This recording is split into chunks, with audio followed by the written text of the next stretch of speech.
Hi, everyone. Thank you for joining me in the Social Justice Matters podcast. And today we will be talking about e-waste, what it is, what to do with it, and more. I'm your host, MAHID SYED.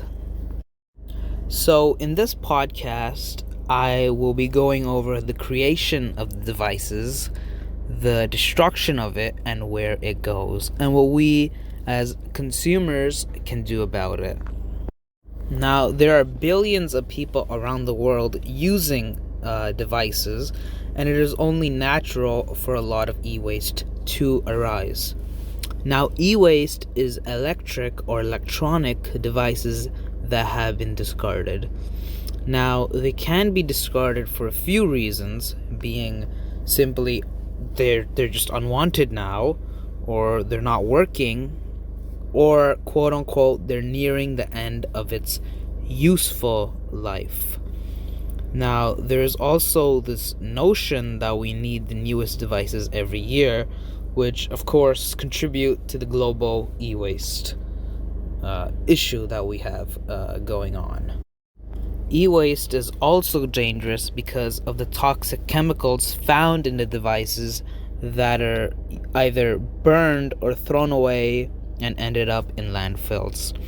Now, some of these health risks that are associated with e-waste include development problems, damage to the immune system, reproductive issues, damage to the nervous system, kidney damage, possible lead to lung cancer, DNA damage, muscle weakness, and many more risks. Now, of course, these are not pretty and they're not ideal risks either. So today I'll be going over in this short podcast in more depth about what we can do about this issue and just explaining it more and who is really at greater risk. Creation of devices. Now, this section will be short and won't cover the manufacturing process of the electronics, literally, because this podcast isn't for that. It will, however, outline how some of the products are made and the problems with them to bring these issues to light. Now, from the get-go, electronic devices like computers and phones are made with harmful chemicals.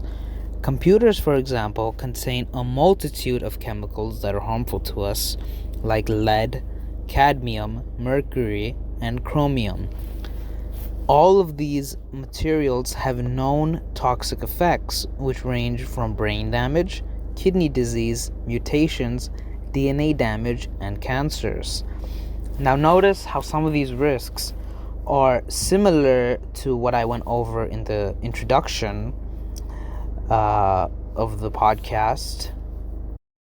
Now, phones also contain lead, mercury, arsenic, cadmium, chlorine, and bromine, which can leak into water in the ground and build up in the food chain, causing massive damage to the soil, water supplies, vegetation, animals, and to us as humans. Now, many modern phones have components in them that can't be changed because they are glued together instead of screwed.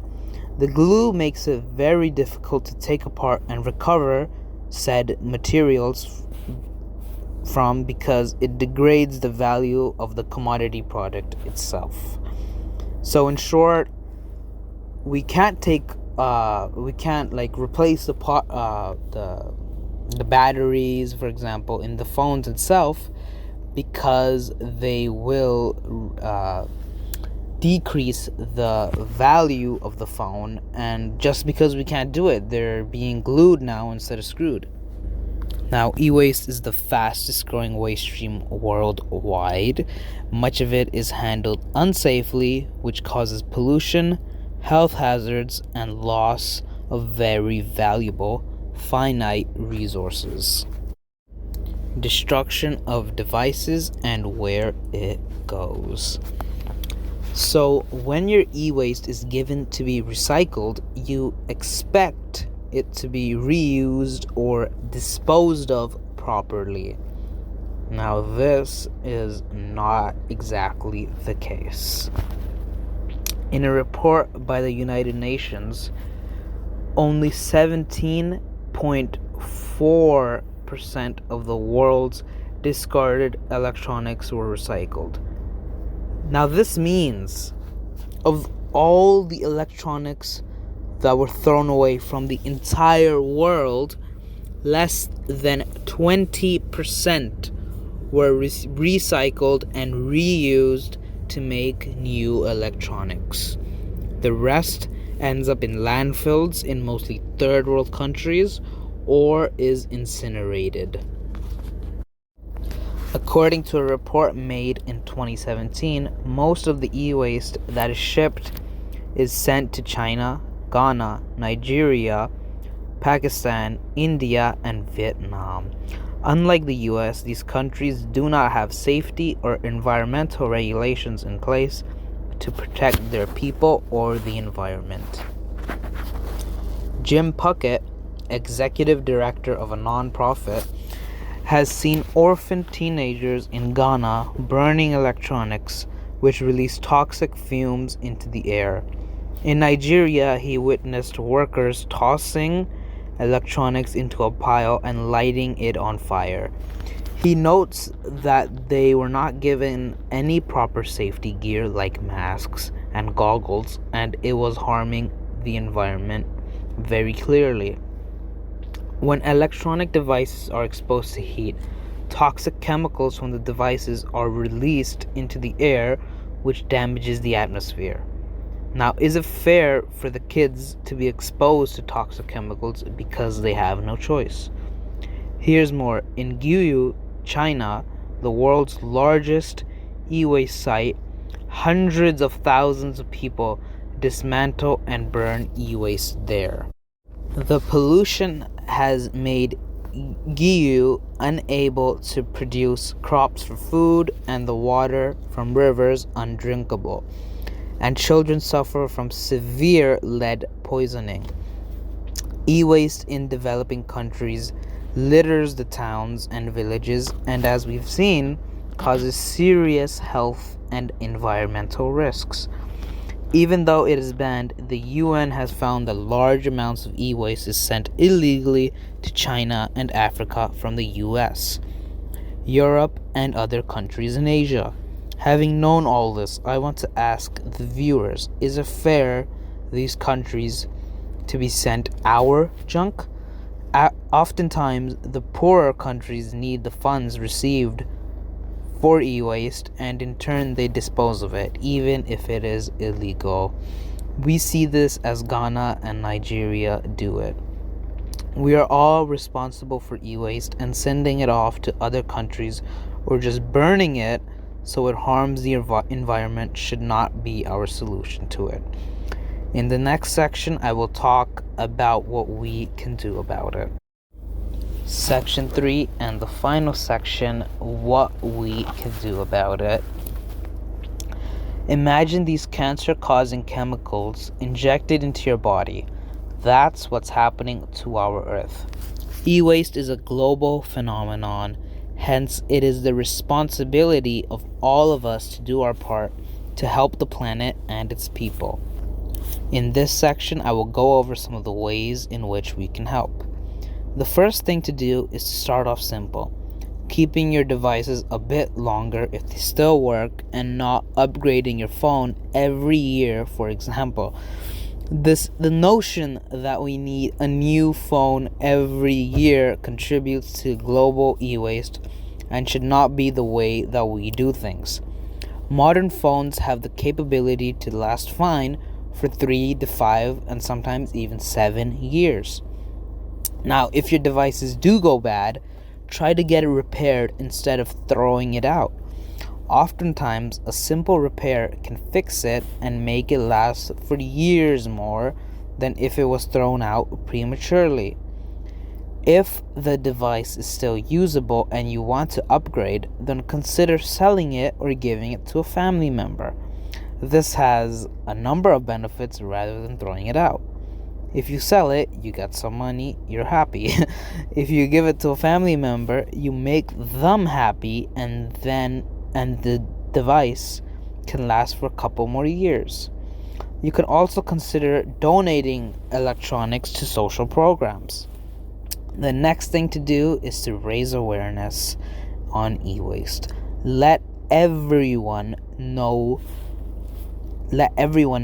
because folks, the reality is the more people that are aware, the higher the chances of people following through with the advice, hence helping the fight against e-waste and minimizing it. Finally, if your piece of tech truly has reached the end of its life, throw it out in e-waste recycling centers located near you. At least you do your part, and you've done everything you can to minimize your e-waste and reusing devices. You have done your part. Folks, these are the few ways we can help with e-waste. Obviously, this is not an easy topic, and there are many more channels involved at the government level for this specific topic that they should take into account more seriously, with bigger goals, and perhaps incentives should be given to the companies making the products to buy back the old devices at maybe a markdown, which they later sell for a profit, or have them discard it properly and have then do the entire process the right way. Maybe they can be given a tax break at a more government level. We all know companies love their tax breaks, as that can mean millions and millions of dollars for big tech companies. There are no easy answers to this. Life is itself a complicated thing. That I thought it was needed to address this topic, especially as Christmas approaches, which means gifts that can mean new tech. I want to again urge you, if you have any old pieces of tech, try to recycle it yourself by prolonging its life, by selling it or gifting it to an organization or a family member. Do some research on e-waste, recycling centers as well, and spread the word about e-waste. That way you are being a responsible citizen on your end, and I think this is a noble goal that we all can get behind. Remember, today's new tech means tomorrow's tech waste. I hope you folks enjoyed this episode. It was fun to make, and I want to thank everyone for tuning in and listening to this podcast. I hope you and your loved ones are having a great holiday, and I hope we will be able to handle whatever 2022 throws at us, as the past couple of years have been crazy. Let's hope 2022 gets easier, and I trust that it will. Anyway, I'm hoping that you all are healthy and well, and thanks once again for tuning in today's episode of e-waste.